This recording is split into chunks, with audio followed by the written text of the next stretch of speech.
Aku ingat biasanya ayah itu nyuruh kami sholat malam di momen pergantian tahun. Beliau sering bilang ke aku, "Sholat ya yuk, nanti kamu sujud syukur, doa sama Allah, bersyukur atas apa yang sudah Allah kasih, dan terus minta kelancaran di hari-hari ke depannya." Assalamualaikum warahmatullahi wabarakatuh. Selamat datang kembali teman cerita di podcast Ayu Cerita di tahun yang sudah berganti pastinya. Di tahun 2021 ini, semoga kita semua bisa menjalani hari-hari ke depannya dengan semangat baru ya teman cerita. Entah skenario apa yang Allah tetapkan di hari-hari ke depan, kita sebagai hambanya tetap nih harus ikhtiar, optimis, dan semangat untuk menjadi pribadi yang lebih baik lagi. By the way, di awal tahun ini teman cerita udah punya resolusi yang ingin dicapai belum? Atau kalian termasuk tipe yang cukup santai untuk menghadapi masa depan? Dan merasa kayaknya nggak perlu deh membuat target, rencana, atau resolusi di tahun ini. Ya, sebenarnya membuat suatu resolusi itu adalah pilihan setiap individu. Ada tipe individu yang suka dengan planning yang detail dan merasa perlu untuk membuat resolusi di setiap tahunnya agar hidup lebih terarah. Atau ada juga nih tipe individu yang merasa hidup itu dibikin santai aja deh. Gak perlulah buat target-target yang malah nantinya membebani diri sendiri. Kalau teman cerita termasuk tipe yang mana nih? Nah, di episode di momen pergantian tahun ini, gimana kalau kita bahas tentang resolusi? Yang bisa diartikan semacam target atau harapan di hari-hari kita ke depannya. Kalau aku sendiri, sebenarnya dari dulu nggak punya tradisi khusus untuk merayakan momen tahun baru. Karena seingatku dari kecil, almarhum ayah itu selalu mengajarkan dan mengajak kami di momen tahun baru atau ulang tahun sebagai momen di mana kita sebagai hamba Allah harus bisa lebih bersyukur lagi atas apa yang telah diberikan Allah Subhanahu wa Ta'ala kepada kita di hari-hari kemarin. Aku ingat biasanya ayah itu nyuruh kami sholat malam di momen pergantian tahun. Beliau sering bilang ke aku, "Sholat ya yuk, nanti kamu sujud syukur, doa sama Allah, bersyukur atas apa yang sudah Allah kasih, dan terus minta kelancaran di hari-hari ke depannya." Jadi ya aku terbiasa mengartikan malam pergantian tahun baru itu sebagai momen yang penuh rasa syukur atas nikmat yang sudah Allah berikan selama ini. Dan waktu di mana aku lebih mengevaluasi diri sendiri atas apa yang terjadi di hari-hari kemarin. Momen ini juga biasanya jadi waktu untuk berkumpul sama keluarga dan teman. Ya, kita biasanya melakukan kegiatan makan bareng, ngobrol santai bareng, tapi bukan perayaan khusus yang menjadi satu tradisi. Kalau dulu biasanya di momen pergantian tahun atau ulang tahun, aku punya semacam pengharapan atau mimpi-mimpi yang ingin diraih di tahun ke depannya. Ya sama lah ya seperti individu pada umumnya. Kalau dulu biasanya aku cuma sebut harapan-harapan itu di dalam doa, sama mungkin tersimpan di pikiran sendiri.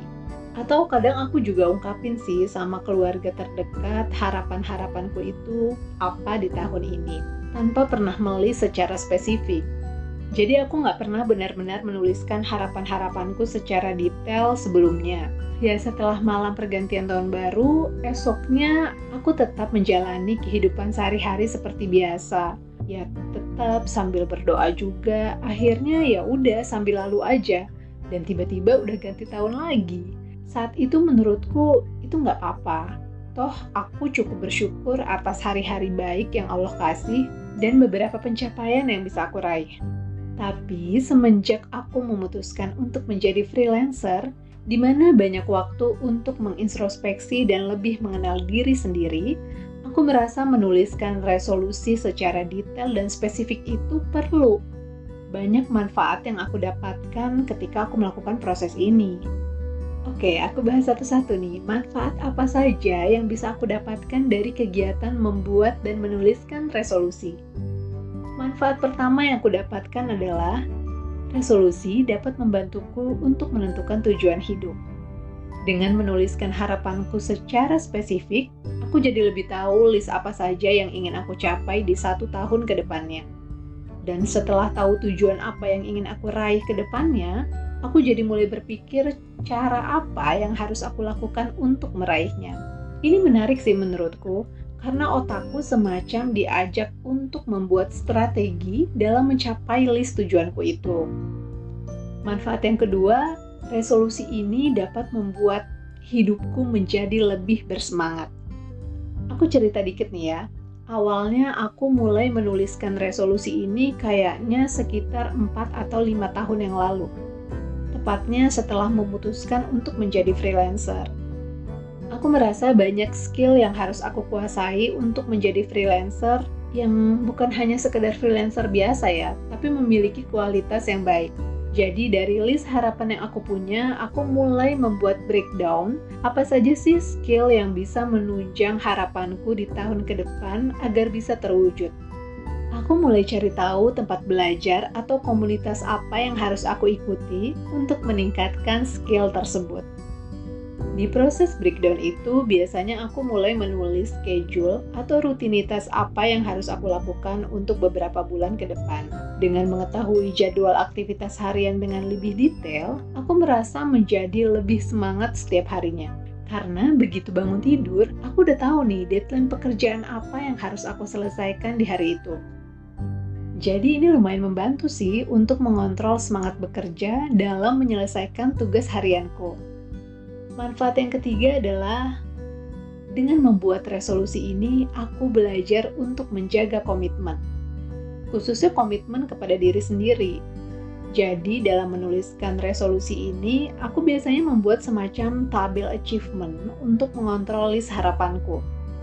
Di tabel ini aku bisa melihat usaha apa aja sih yang sudah berhasil aku kerjakan untuk memenuhi resolusiku. Paling enggak aku berusaha untuk memiliki progres setiap harinya untuk meningkatkan skill yang aku inginkan. Dari schedule aktivitas yang aku buat, aku berusaha untuk menyelesaikan semuanya sesuai dengan jadwal. Ya walaupun emang nggak bisa 100% semua schedule aktivitas harian yang aku buat itu berjalan dengan lancar, tapi paling enggak biasanya 80-90% schedule yang aku buat itu berhasil aku kerjakan di setiap harinya. Dan aku selalu berusaha dan menjaga semangat serta komitmen untuk menyelesaikan 100% jadwal aktivitas harian yang sudah aku buat. Manfaat yang keempat adalah dengan resolusi ini, hidupku jadi lebih fokus.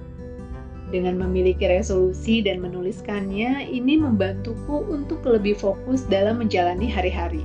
Apalagi profesiku sekarang ini kan freelancer, di mana setiap aktivitas yang aku lakukan itu benar-benar atas dasar yang aku inginkan. Semua kegiatan yang aku kerjakan, sebagian besar itu atas dasar kendaliku sendiri. Jadi dengan menuliskan resolusi yang ingin dicapai, aku jadi nggak mudah tergoda atau teralihkan untuk melakukan kegiatan yang sama sekali nggak masuk list scheduleku sebagai usaha untuk mencapai resolusiku. Jadi aku lebih fokus untuk melakukan kegiatan yang sudah ada di daftar schedule. Manfaat yang kelima adalah dengan resolusi, aku jadi belajar memiliki manajemen waktu yang lebih baik. Menuliskan resolusi di setiap tahunnya dan membreakdown menjadi schedule aktivitas harian, itu melatih diriku untuk memiliki manajemen waktu yang lebih baik. Jadi misalnya nih, jadwal hari ini aku mesti menyelesaikan 8-10 kegiatan. Nah, aku jadi berusaha mencari caranya bagaimana menyelesaikan semuanya tanpa harus mengganggu waktu ibadah, istirahat, me time, dan berkumpul bersama keluarga.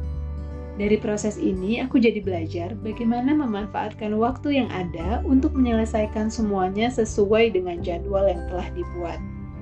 Manfaat yang keenam, dengan adanya resolusi, ini membuatku bisa mengevaluasi dan memperbaiki diri.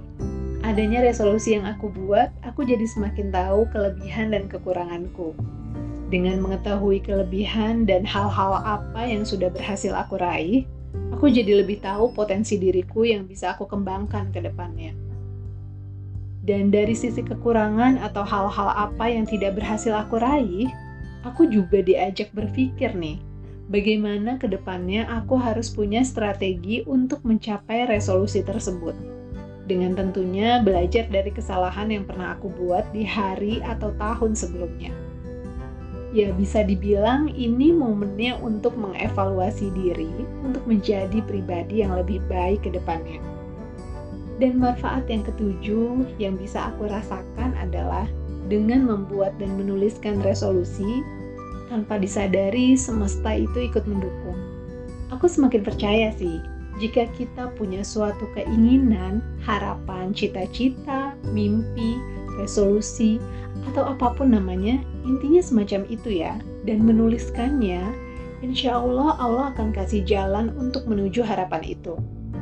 Apalagi kalau harapan itu bersifat positif dan kita bisa menuliskannya secara detail dan sungguh-sungguh. Percaya deh, waktu akan menjawab semuanya. Waktu baik itu pasti akan datang. Dan aku sendiri udah membuktikannya nih.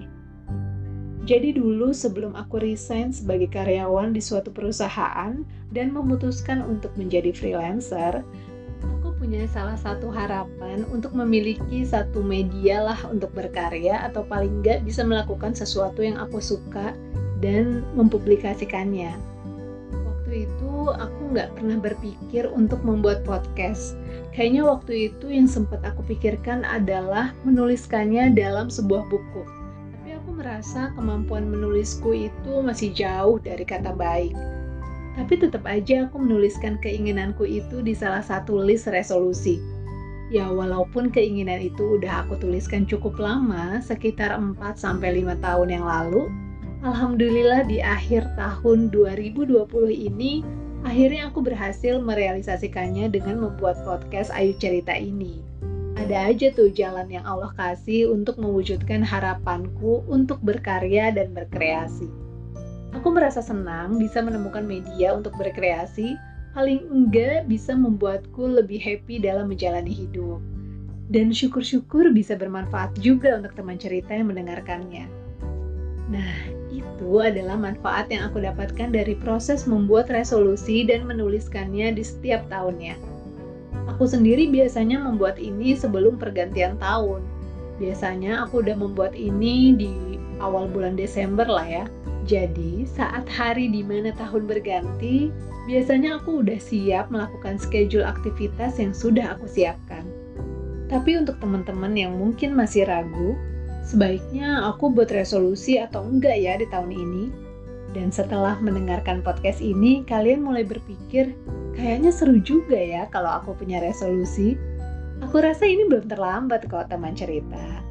Coba deh, kamu luangkan waktumu sejenak untuk berpikir kira-kira hal-hal apa yang ingin kamu capai di tahun ini. Mulai tuh, kamu tuliskan hal-hal sederhana aja.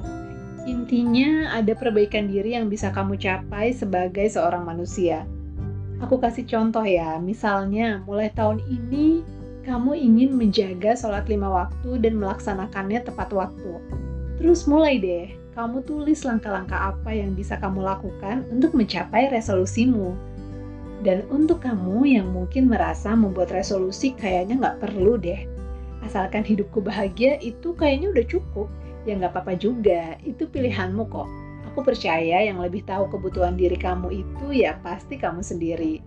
Jadi membuat resolusi dan menuliskannya itu pilihan masing-masing individu. Untuk episode kali ini aku akhiri di sini ya. Mudah-mudahan bisa bermanfaat dan yuk teman-teman kita saling mendoakan semoga resolusi-resolusi yang kita buat bisa tercapai dan semoga diberikan kelancaran di setiap prosesnya oleh Allah Subhanahu wa Ta'ala. Dan jika belum tercapai, entah itu karena faktor internal atau eksternal, kita harus tetap menjaga semangat nih teman cerita.